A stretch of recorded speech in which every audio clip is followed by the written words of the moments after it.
I'm going to be showing you how to make your bed.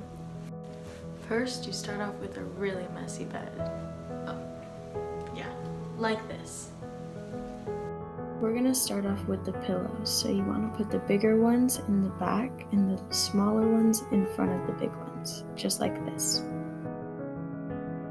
You also want to make sure that the pillows are correctly in the pillowcases and are not all twisted up, like this one.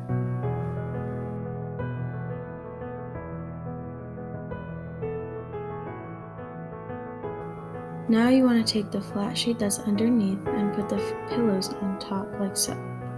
Make sure that the flat sheet is straight. Now you want to take the top blanket or the comforter and put it on top of the pillows on the flat sheet. You want to straighten it out so it looks like this. Now you're going to take the flat sheet, and if it's sticking out on the edges, you're going to want to tuck it in like so. You can now add finishing touches like little pillows or stuffed animals. I put this thing at the bottom of my